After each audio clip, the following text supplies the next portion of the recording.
Hello, welcome to the Health In Show, an affiliate program of Homeopathy World Community. You've come to the right place to tune in and participate with your comments and questions. Love is the greatest healer of all, but sometimes, in order to change our emotions, we must take action in other spheres of our lives. We speak with experts in alternative and complementary health fields and hope you will benefit in some small or great way. Remember, you are wherever your thoughts are. Make sure your thoughts are where you want to be.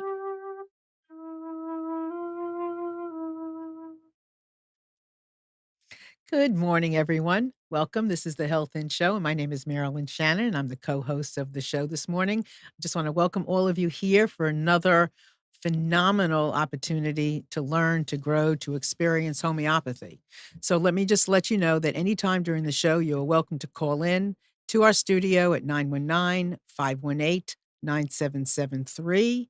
And you can come in on our chat, which is live chat. You can comment, ask questions, whatever you like. Put your name under our video, and we will welcome you in there with open arms. So on with the show, right? That's what they say. So let me introduce Kavitha to you. Hey, Kavitha. Hi, Madeline. How are you? I'm good. How are you?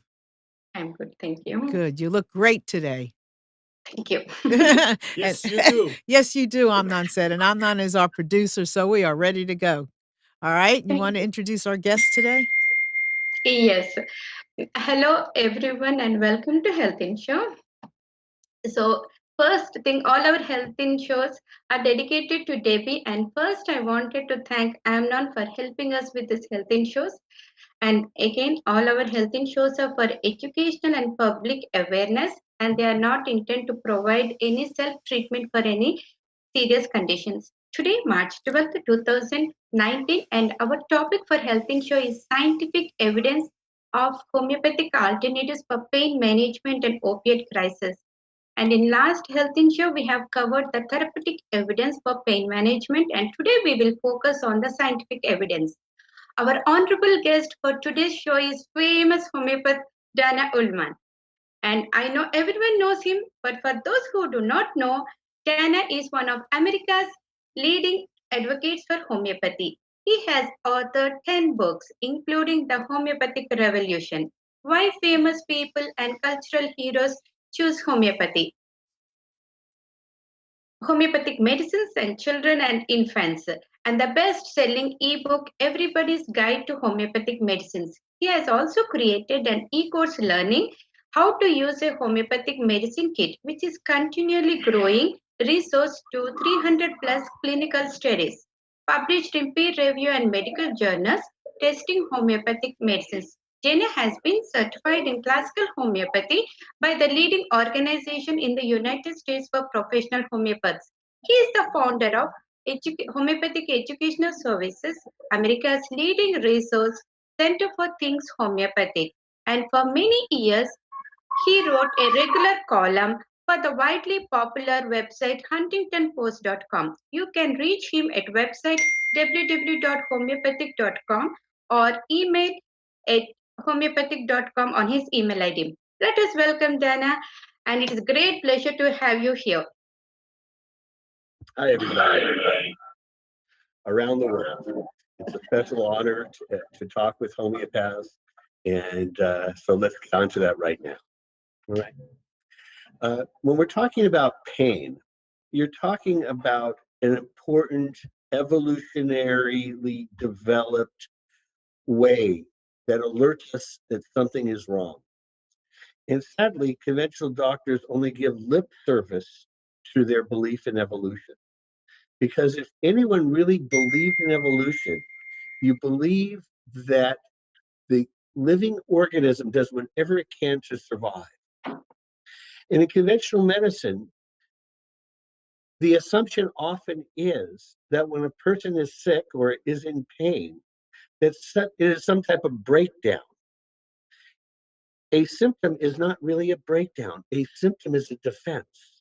And instead of getting rid of the defense, we should do what we do in homeopathy is look for a medicine that mimics the defense to help us heal it. rather than suppress it. Because there's two things that you can do. You can either heal someone or suppress something. Now, of course, there are different degrees of suppression. Sometimes you're not really suppressing much, you're just providing some degree of palliation.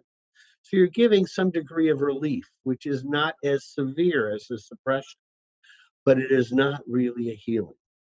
And so pain is a good subject for us to talk about. Let's get into that first slide now. Okay. Oh, wow. Okay. That just mentions the name of the talk, and that mentions my name and my website, which is homeopathic.com. And I invite people to come to it. Next slide now. Hans Selye was the father of stress theory. And, an integral part of understanding the defenses is understanding that our human body does react to stress. Stress itself isn't bad. And in fact, like the way we build muscles is having a little stress on them. So in the same way, stress can and will be very positive if you make use of it. It's when we have too much of it and when we are too weak that we are overpowered, and then we develop symptoms that remind us that we may need to rest, so that particular part of our being or our entire being needs to catch up with itself, and so that it can then begin to heal. Okay, the next slide then. And so we have to see the human body as having these different symptoms. And we are the inflammatory response, nasal discharge, coughing, pain, fever, fear. These are all part of our body's defenses. And they're not breakdown. They're the way our body is defending itself from infection, from stress, from environmental exposures. Next slide, please. Okay. Before we go to the next slide, I just want to make sure that we say hi to Dr. Deepak Shah. Hello, Deepak. You there? Hello. Good. Hello, nice. Martin. Hello, Dana. Good morning. Hi, good to see you. So just continue with the Dana lecture because everyone is waiting. Okay. Everyone is waiting for the lecture. Yes. Terrific. Continue, please. Good to see you. So we're going to go through the slides, and then Deepak, if you have a question or, we can certainly go with it. Okay. Sure. Okay. Terrific. Okay. All right. Dana, back to you in the slides. Okay. What's really impressive before we get into some of the individual remedies and studies showing the efficacy of homeopathy is to just do a worldwide tour of the status of homeopathy right now. For instance, in France, according to a study published in a major peer-reviewed medical journal, actually 95% of French general practitioners, pediatricians, and dermatologists use some homeopathy in their practice. That doesn't mean they're practicing homeopaths, but they use some homeopathic medicine. 75% of midwives use these medicines, and 95% of pharmacists recommend them for pregnant women. I don't know what's up with the 5% that don't. I mean, what really? Come on. For pregnant women, what are you going to give them? Nothing.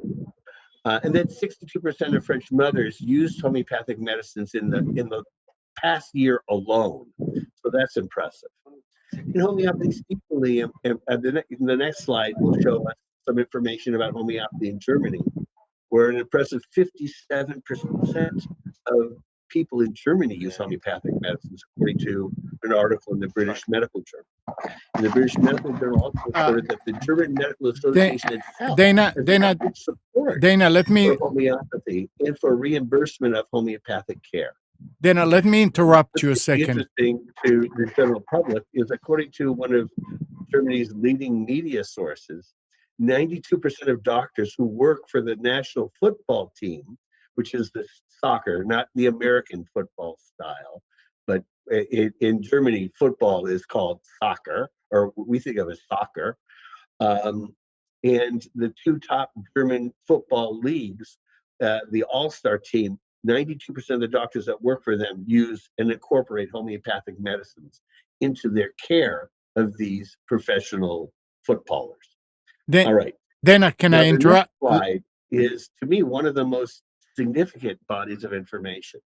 And then according to the Lancet, that respected medical journal, about 100 million people in India rely entirely, their entire healthcare, on homeopathy.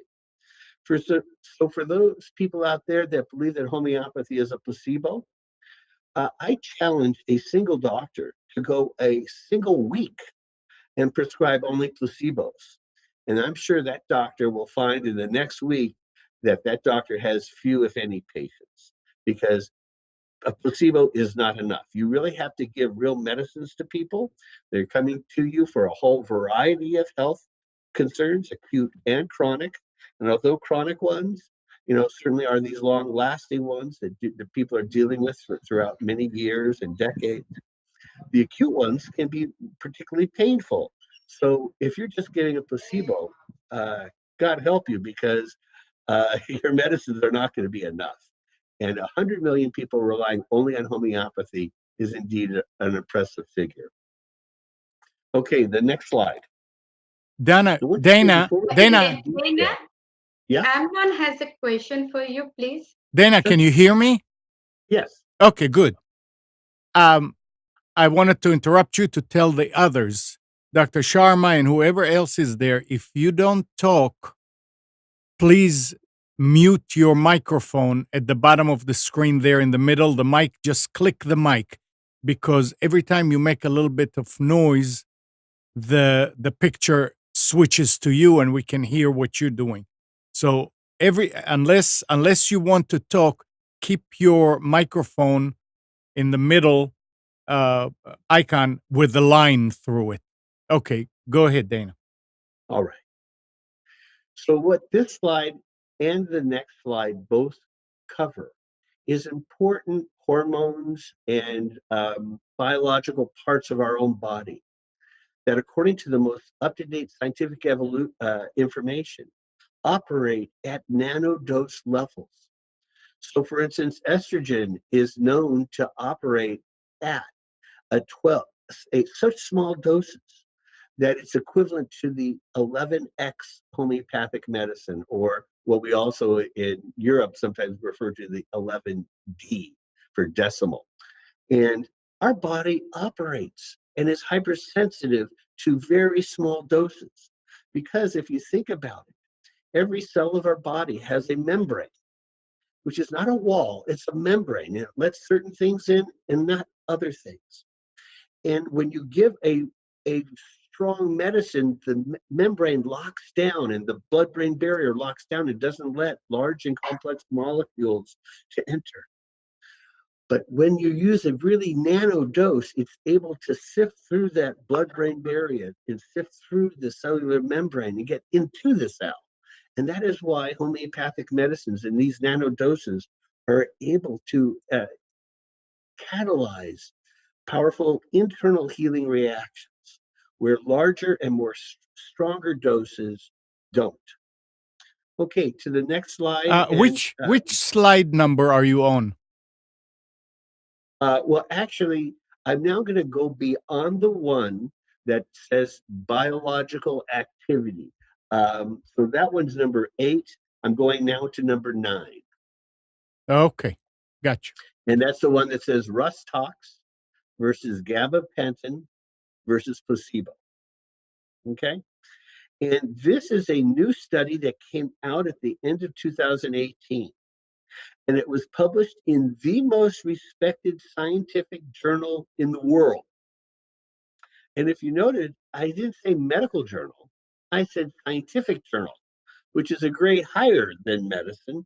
The journal Nature is worldwide respected as the leading scientific journal. And they published a very interesting study done by some scientists in India that looked at and treated rats. And they created a neuropathy, which is a nerve pain in the extremities, usually the toes or the feet of an animal or a human. And they compared the drug gabapentin, which is a leading drug to treat neuropathy. They also compared it with placebo, and then they gave different doses of rust tox. And let's move on to the next slide, number 10. Okay, before we go on to number 10, I just want to ask our other co-hosts if they have any questions. Kavitha, Dr. Sharma, anybody have any question? Yes, go ahead, Deepak, in case if you want to speak, or Dr. Hira. Dana, it is really fantastic to show your studies on rust talks, and this will be conducted by Central Council of Research in Homeopathy. And Dr. D. Naik is really a good researcher, and he's doing a very much more researches on the pain management. So this is really too good to know about this study you are showing in your slides. Right. So please continue. And for those of us that are even very familiar with homeopathy, you don't always have up-to-date information about the research. And this is really a new study, and a lot of people simply don't know about it. Mm-hmm. And what was, let's move on. So this last slide that says rust tox for neuropathy makes mention of the different potencies that they use. To evaluate what results they got in treating these rats. And so the next slide, we're going to talk about the effects of rust tox. Dana, yeah, I want to ask you, a lot of our audience are obviously not just homeopaths, but they are people who are curious about, pain management, or people like I've interviewed individuals who have been addicted to opioid because of pain management, and they're always curious about what they can do for themselves. So I want to make sure at some point we address those issues. Please know that I've been teaching homeopathy for 40 years, and I do know that people want to know that, but I need to cover some of this material so that it provides information to everybody. Okay. Yes, he will be giving remedies for the head injuries and earache remedies and a couple more. That's right. I'll be covering a lot of different things. Good. Here. So I'm gonna just let everybody know a bunch of stuff about rust tox, because there's been a number of studies. It's one of my personal favorite remedies. As a man that's 67 years old and that exercises here and there, of course, I sometimes wake up and I'm a little stiff. And rust tox is my number one go-to remedy when we have what's called that rusty gait syndrome. That rusty gait, and it's an easy name to remember, rust tox for rusty gait. Rusty gait means that when you initially move, it really hurts, but then as you move around a little bit, you limber up. So, part of this information here is technical, and I'm just going to quickly go over it. But what the important thing to get into these scientific journals, they have to show details, not just that there's pain relief, but in this case, when you're dealing with rats, you can't interview the rats, but they're able to measure a variety of different chemical response. So they're able to look at what's called the oxidative stress and the cytokine release, which are all different things that help. You've heard of all antioxidants. See, part of the pain response is that there's a release of free radicals, and antioxidants and medicines that stimulate antioxidants help to get rid of these free radicals so that a person is in less pain. Okay, let's move to the next slide, which is also other information for those health and medical professionals out there, because this has been found to reduce levels of what's called the tumor necrosis factor and interleukin 6 and interleukin 1. These are, once again, technical things, but they provide an anti-inflammatory response, because inflammation has some positive aspects, but it also can have some negative aspects too. And let's move on to the next slide, where we talk about the next study on rheumatoid arthritis. Now, this was a study published way back, actually in 1980, and this was in the British Journal of Clinical Pharmacology. And it's always ironic that so many skeptics say, well, there's no research that homeopathy works. Here, on one hand, we're talking about a study that was just published at the end of 2018, and another one published 40 years ago in 1990. And this was an interesting study because this was double-blind and placebo-controlled, and it had 46 patients with rheumatoid arthritis. And half the patients were given a placebo, and half the patients were given an individually selected homeopathic medicine. So neither the doctor nor the patient knew which remedy was given or if it was a placebo. And ultimately, when they finally broke the code, they found that the 82% of the patients that were given an individually prescribed homeopathic medicine got some relief of their arthritic pain, and those given a placebo, only 21% experienced that similar degree of relief. That's a big diff. All right, going to the next slide, number 14. Dana, this is not working out. Next slide is, I don't know what it is. I would like for you to say, let's go to Okay, number 14. number Then that's 14. the Good. number. Yeah, okay. That Number works 14. better. Can Are I you interrupt? there? Can I interrupt? All right. Question, Dana. Yeah, go ahead, Dr. Hira. Dana, it's really good that you are bringing out all these things. What you said of the double-blind trial of rheumatoid arthritis just now, this was done quite prior. So any recent, can we do this again back in the same way that it has been done before? Can a researcher do a study that repeats it? The answer, of course, is yes. Thank you, Dr. Hira. Yeah, I think more questions will be answered by Dan in his, he has very so much to share, and I think it will be covered in his further slides. Go ahead, Dan. Yeah, I mean, any of these studies can be replicated. You don't need my permission, you don't need the researcher's permission, you just need to do it. And this next study was conducted by Dr. Peter Fisher, who sadly died last year, and we knew him as the physician to the Queen of England. We knew him as the editor of the journal Homeopathy, and he was the medical director of the London Royal London Homeopathic Hospital, which is now called the Royal London Hospital for Integrative Medicine. And he published an important study, and this was published in the British Medical Journal, where they gave Rust Talk to patients with fibromyalgia. And half the patients were initially given either Rust Talk 6C or a placebo. And they did this for 4 weeks. And then if they began on a placebo, then the next 4 weeks they were given Rust Talks.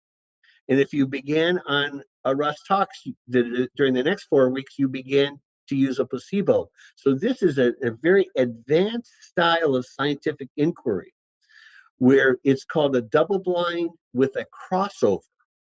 And the difference with this type of scientific study is that normally when you have two different groups, group of people given the medicine, the other people given a placebo, you're comparing two different groups of people. But when you're doing a crossover, you're looking at the effect of a medicine on one person during 1 month, and then another medicine or a placebo during the next month. So you're comparing that person with themselves. And you can only do this when you're using a treatment that has a short-term benefit. So that's why Dr. Fisher chose to use a lower potency of Rust Tox. So whenever you want a short-term benefit, you use lower potencies. When you want a longer-term one, you need to use higher potencies.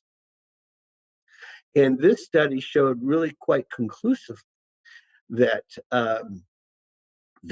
once the patient began taking Rust Tox 6C, they experienced a significant benefit. Now, what's important to mention, though, is that Dr. Fisher interviewed each of these patients before they entered the trial. And he only admitted in 25% of the patients, because in his estimation, only 25% of the patients with fibromyalgia had the symptoms that mimicked Rust Tox, that fit Rust Tox with this rusty gait syndrome and some of the other features that we know for Rust Tox. Okay, from here, let's move to slide number 15. And that just simply shows that whenever where the yellow bar was where they were initially. And once they were on the active medication, there was a significant reduction in pain. And whenever they took the placebo, they were back up to that same level that they were to begin with. And at the bottom of that slide, you'll see the specific reference to the BMJ, which is the British Medical Journal, in 1989. Once again, a study that was done 30 years ago. And once again, when people say that there's been no research on homeopathy showing efficacy, they are either misinformed or are not telling the truth. Okay? So next we want to go to slide number 16. And this is a slide also about fibromyalgia. And this was a study conducted by a colleague of mine in America named Iris Bell, who has both an MD degree and a PhD, both from Stanford. And this was a study published in the journal called Rheumatology, which is published by the British Rheumatological Society, a very respected organization, and it's a very respected scientific journal. And what was really interesting about this study is that it was not just double blind and placebo controlled. So what that means is that, like I said, the patients didn't know if they were given the placebo or the remedy, and the doctor didn't know. And what ended up happening was they had a group of 3 doctors, and 3 doctors together would decide which remedy would be indicated. And in this study, the remedies Rus tox and Calcarea carbonica were the most frequently remedies, but in total, there were 41 different remedies that were prescribed. And here's the best part of this study. They also hooked people up to what are called EEGs, which were measuring brain waves. And they did the first dose by what's called olfaction. In other words, they just smelled the liquid dose of the remedy. And for those of us that know something about history of homeopathy, we know that that's one of the ways that Hahnemann recommended prescribing medicines, is not in pellets, but in liquid, and then have the patient just smell, because there's so many nerves that we have in our nose. And they found that there was different brain changes when they were and from as measured by the EEG, when the patient was given a bottle of the real remedy as compared to the placebo. So This that is very itself interesting, is Dana. important. Yeah. Dana, this is really very interesting. And since we are focusing on the scientific evidence, and many homeopaths and other persons who are tuning into the health show, they really get so much out of it. Because last health show, we covered the therapeutic evidence, and this here we are more focusing on the scientific evidence. And Dr. Deepak and Dr. Hira, do you have any question? Yes, I add one thing that Dr. Hanneman is really suggested the olfaction method to introduce the homeopathic medicine. And this will be the perfect method in which we can minimize the dose, as we have in homeopathy minimum law of minimum. So olfaction method is the method in which we can introduce the minimum to minimum dose. So that is Right. really good. Yes. Of course, the funny story about Hahnemann is that a patient, after sniffing the medicine, went to pay Dr. Hahnemann, who took out his wallet and asked Dr. Hahnemann to smell his wallet. Yes, because they don't pay. They think that it is just that one. So why do my I have money, to don't take pay it. so much money? Okay. All right. Now we want to go to the next slide, number 17. And without getting into the details here, this just shows some of the results in some of the different ways that they were measuring the study, and that also gives the reference to the journal Rheumatology that was at the very bottom, that was published in the year 2004. Okay, now we go to the next slide, number 18. And this was an interesting study that is really what a different type of study that is not a placebo-controlled study, and it wasn't blinded, but this is what we call a real-world study. And it was published in a major pharmacology journal where they took and evaluated patients going to homeopaths, which were the HO in this group, and then to some other doctors that practice complementary and alternative medicine, and then a third group that went to conventional doctors, all for what we call musculoskeletal disorders, or in this particular trial, they used the initials MSD.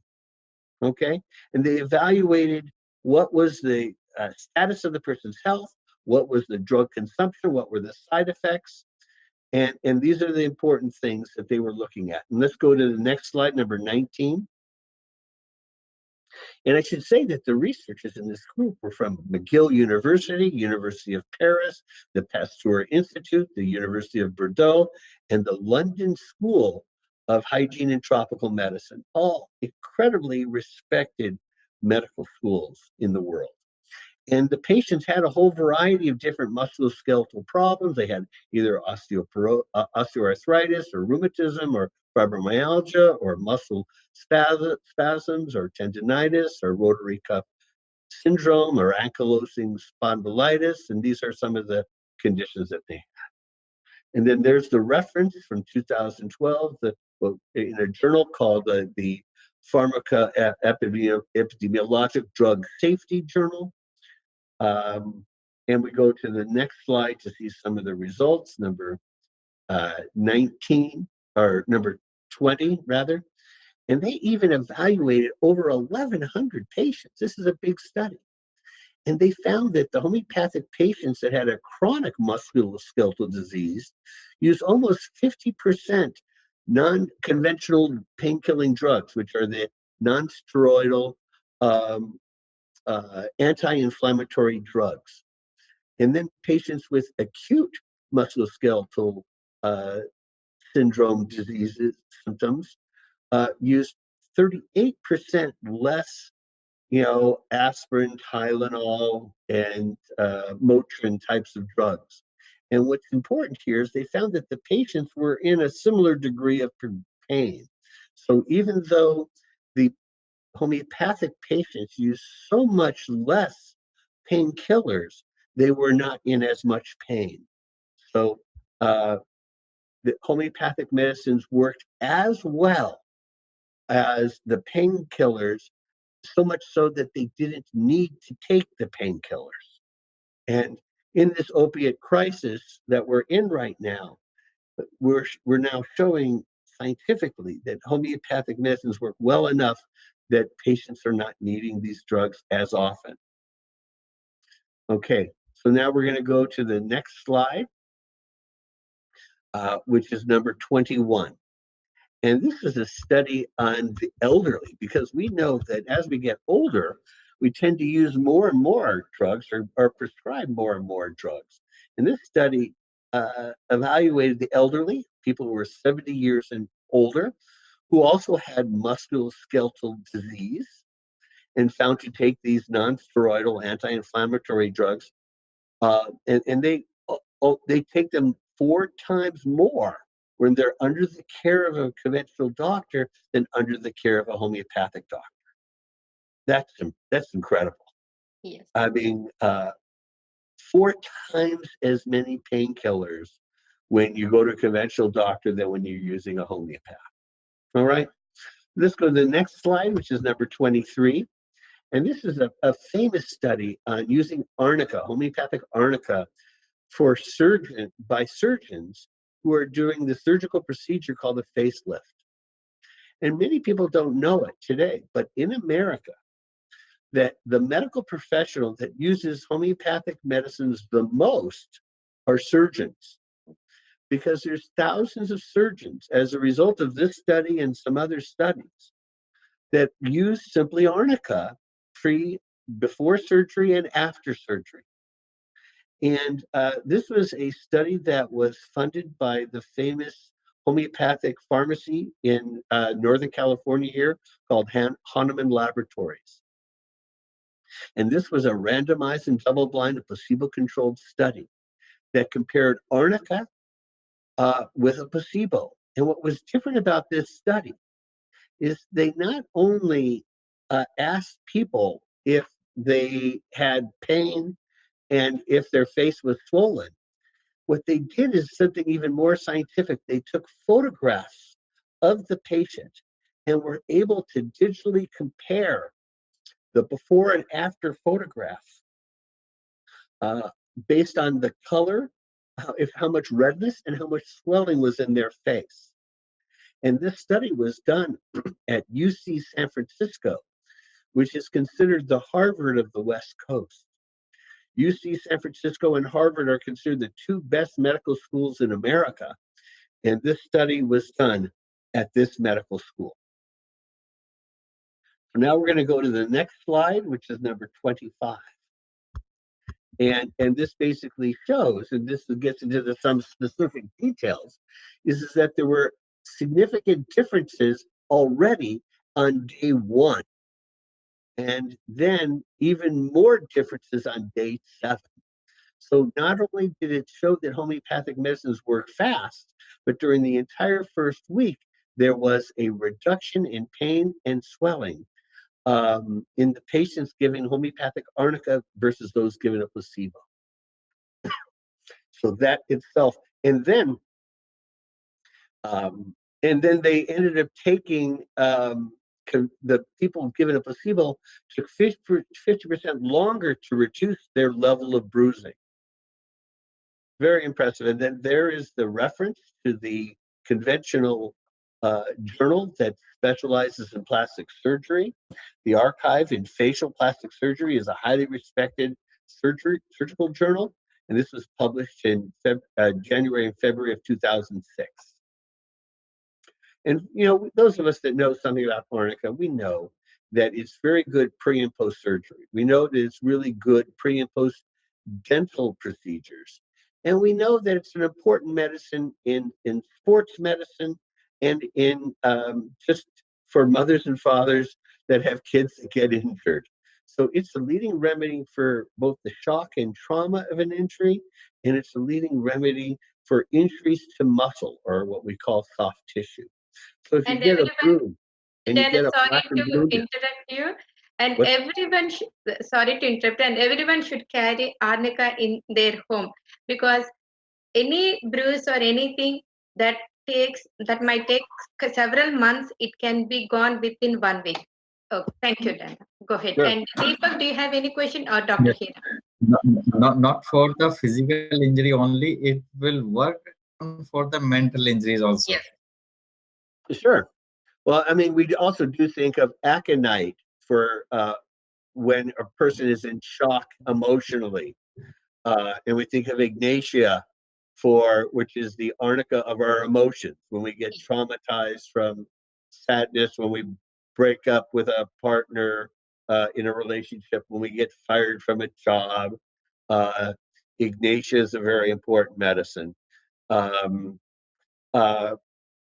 But when we think of arnica,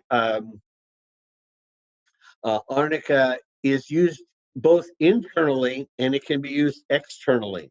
And externally, it's usually in a non-potentized form, and you can apply it directly to the injured part. But you do have to remember that if you take a shower or bath, you need to reapply it. Or if you wash your hands and you put something on your hands because you sprained a finger, you have to reapply it. Just don't forget that. Yes, Dana, go ahead. Good. We're going to go to the next slide, which is the slide number 25. And this is a study that was done on the homeopathic treatment of acute otitis media in children. And that makes reference to ear infections. And as you may or may not know, at least in America, the number one reason that a parent takes their child to a pediatrician is for an earache. And sadly, the only tool that doctors really tend to have is antibiotics.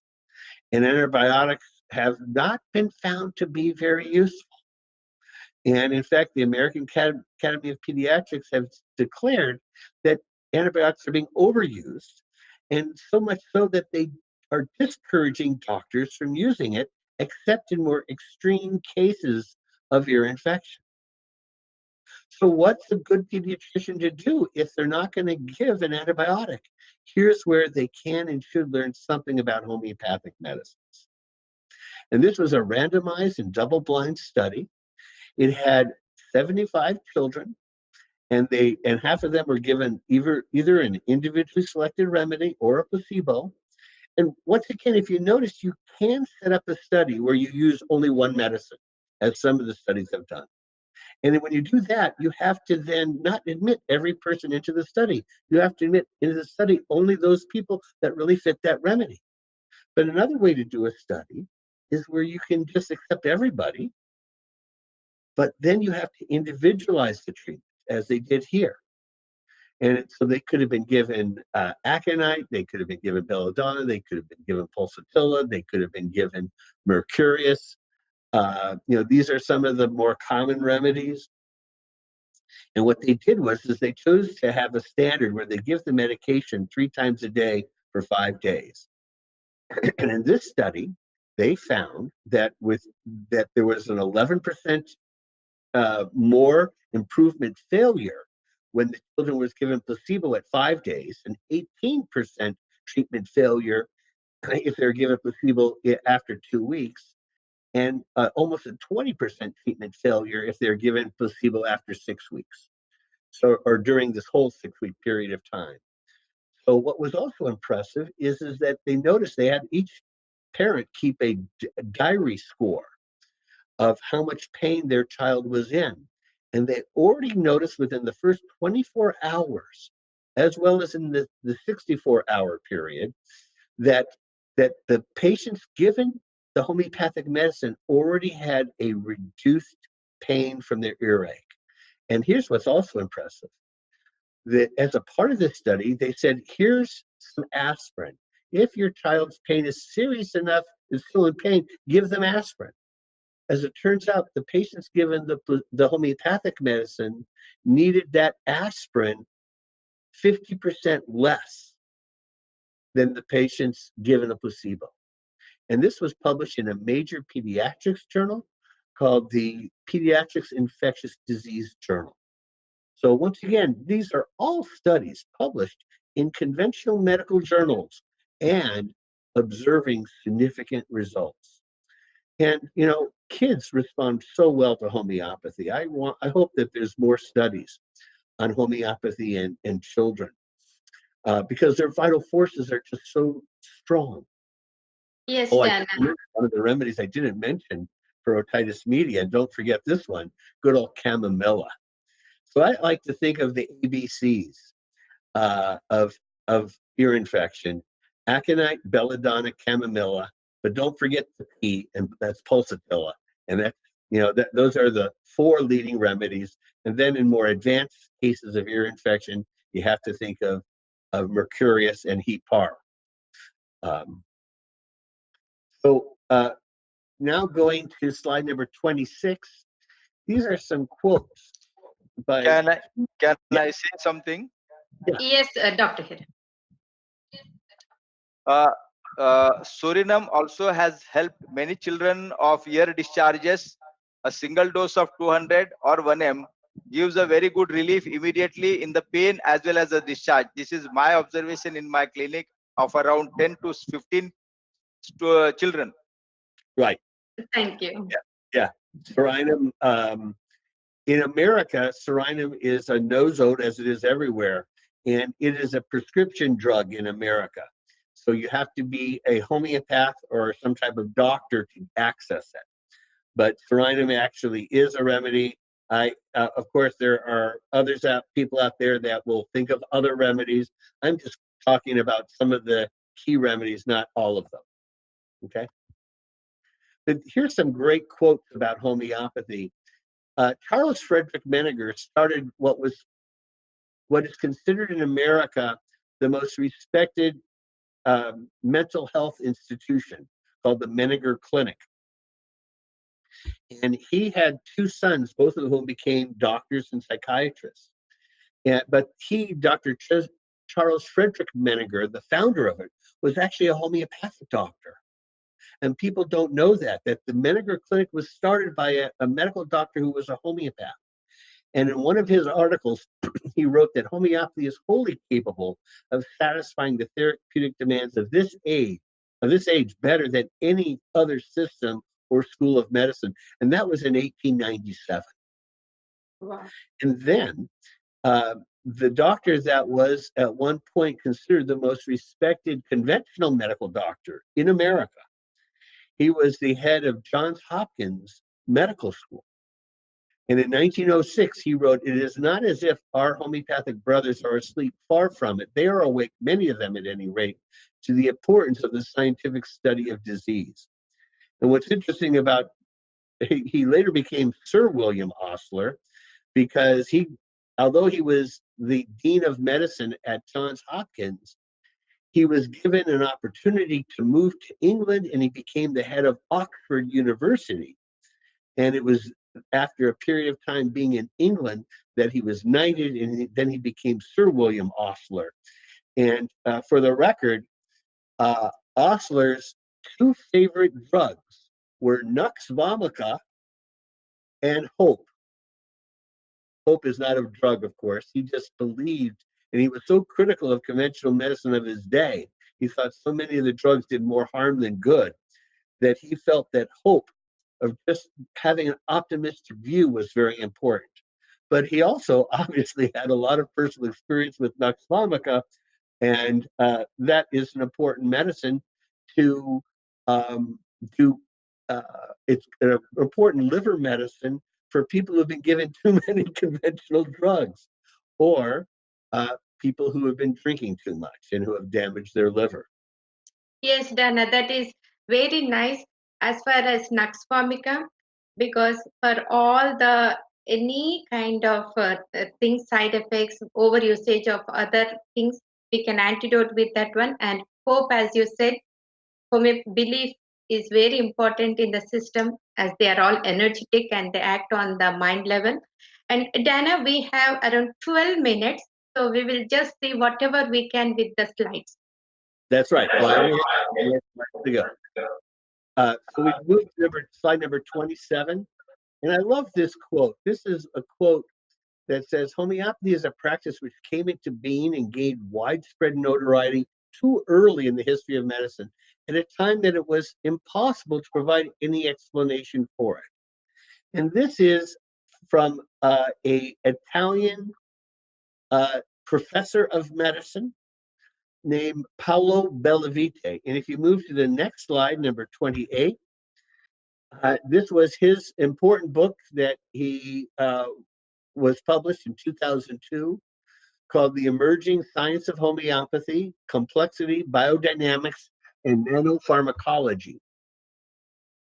And by the way, that term nanopharmacology is being used a lot today in conventional medicine. And in fact, there are many of the big pharma companies that are beginning to explore using nano doses of various drugs. So much so that I do a regular Google alerts, so that anytime the word nanopharmacology is mentioned in some type of media, I get a daily listing of all the articles, and every day I get a listing of different articles that mention this term nanopharmacology. And nanopharmacology means these really small doses of drugs. And homeopathy was the original nanopharmacology. And this book, which I want to acknowledge that I co-published this book with the company called North Atlantic Books. And if you look at many books that are published in America in homeopathy, at least 40 of them are published by North Atlantic Books and my company, Homeopathic Educational Services. So we arranged to translate this book. This was an expensive thing, and you can't translate books very much because it's too expensive, but this book was that important. This is the first time the term nanopharmacology was ever used in a book. and that was in 2002. And actually, after that, in 2006, I wrote an article in a scientific journal, and that was the first time it was ever mentioned in a leading scientific journal, that term nanopharmacology. And I often talk about homeopathy, like I said, as the original nanopharmacology. And I like to encourage fellow homeopaths to use that term, because more and more big pharma is using it. And I want to say that we were the first. Okay, if you move then to the next slide, and this is for people that have any interest in research. I encourage you to consider getting my ebook called Evidence-Based Homeopathic Family Medicine. And the reason why I think it's important to know something about research is for those of us that want to grow homeopathy beyond those people that already believe in it. It's useful to know about research. Imagine having a patient that has rheumatoid arthritis, and then you make reference and you tell them about this study that showed that 82% of the people that got an individually selected homeopathic medicine got benefit. Not only will they then become patients, they'll tell other people that have arthritis to consider coming to you. So we can begin to grow homeopathy. But also, this ebook is helpful for those of us that give speeches on homeopathy or that might write about homeopathy. And what's great about this ebook is that you can print out a chapter very easily from this ebook, so that the patient in front of you can read it on their own and then show it to other people. So I believe it's very important for those of us involved in homeopathy, not only to do our practice, but to work to grow the field. And by learning about research, it gives you an opportunity to talk about it in a scientific way, to convince people that they can and should do it. And for all the listeners, sorry to interrupt, Dana, and for all the listeners, if you want to learn more about anything, you can visit Dana Ullman's website, homeopathic.com. There is tons of articles and information, everything you can get it. It's so much useful and helpful. And so can we take one last question if Dr. Deepak or Dr. Hirak, if they have any last question? Sir, what you recommended about the pain to the general people, that how you will assure to the people that in how much time you will get relief with the homeopathic medicines in the severe acute pain? Well, yeah, that's a tricky question, because that's always dependent upon what type of pain they have, how long they've had it, what medications they're on. So it varies, and it depends on how confident I am with the remedy that I've prescribed. Sometimes I have a little bit of confidence, sometimes I have a lot of confidence, and a lot of times I'm 100% confident that they're going to notice something, before they get home, or before one. I like to say that by the time they wake up tomorrow, they should have some reduction in their pain. But remember, sometimes these patients have been having their pain syndrome for months or years, and the pain itself serves an important function, and it gets the person to rest and to try and get out of the way of the healing. So sometimes, in fact, one of the worst things you can do if a person has a sprain, an injury, is if you give them some type of painkiller, then they're going to think, well, I can walk on my ankle and I'm not feeling pain. Well, that's the problem. Pain serves a function so that don't walk on it, because you need to rest. So I do need to tell some people, that they do need to allow that inner doctor in ourselves to rest, so that some of the healing that the homeopathic remedy provides will take place. Thank you, Dana. And we have 5 minutes, and it was very nice and so much information. Everyone has researched. You want to say anything? Sure. Anything further in? Yeah. One, like I said, the way that we need to grow homeopathy and grow our own practice is by learning some specific information about research to then tell people some of the good stories about homeopathy, because it's not enough to say, oh, I can cure you. Here's scientific evidence that homeopathy works. And then secondly, for those people that want to learn more about how to teach homeopathy, I created an e-course called Learning How to Use a Homeopathic Medicine Kit. That's also available at my website at homeopathic.com under e-courses. And this e-course includes the e-book and then a series of videos. I created 80 different 15-minute videos. So if you want to also learn how to teach homeopathy, or if you want to learn how to use a homeopathic medicine kit, for those people out there that are not homeopaths that want to learn more, I'm really pleased with that e-course. And I created even a whole new different website just for that e-course. And although you'll find it at homeopathic.com, you'll find even more information at homeopathicfamilymedicine.com. So once again, homeopathicfamilymedicine.com.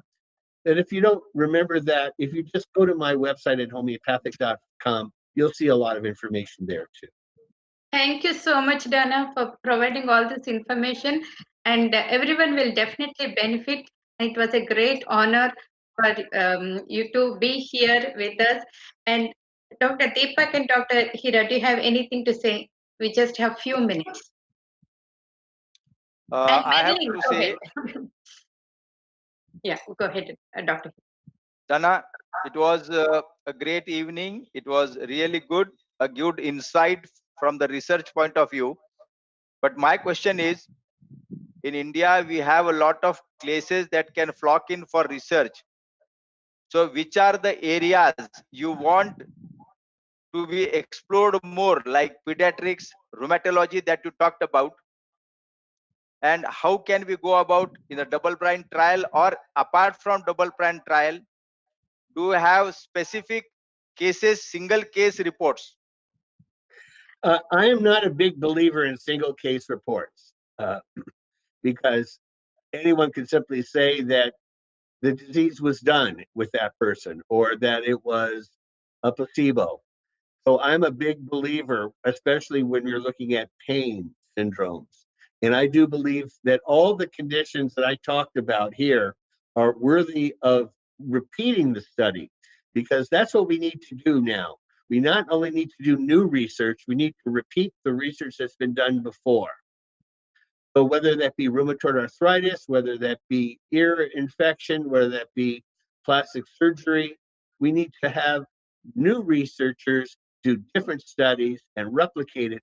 And that's how physicians and scientists really believe something, when there's not only one study, but there's many studies.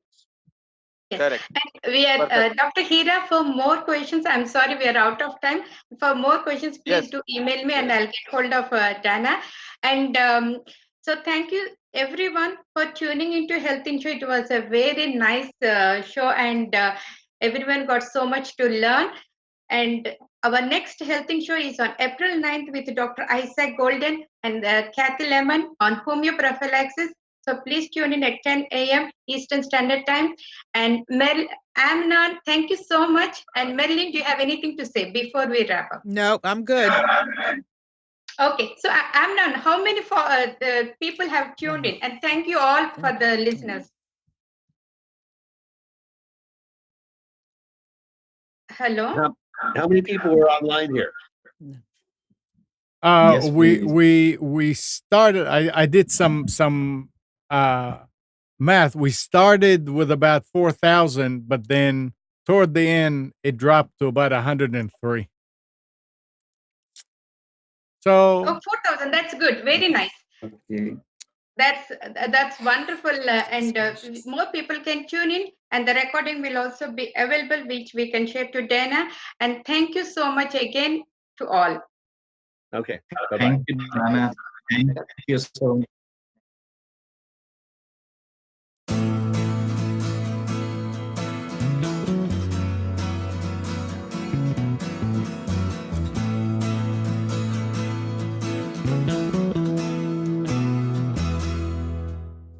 You are tuned to the Nissan Communications Network. If you tuned in too late, you can always watch each program in its entirety or download an MP3 audio file of it in the archives section at nissancommunications.com. Don't forget to subscribe to our YouTube channel, follow us on Twitter, and like us on Facebook. Sponsored by Telestream's Wirecast software, StreamingGear.com, Carolina Apparel, and DeltaForce.net.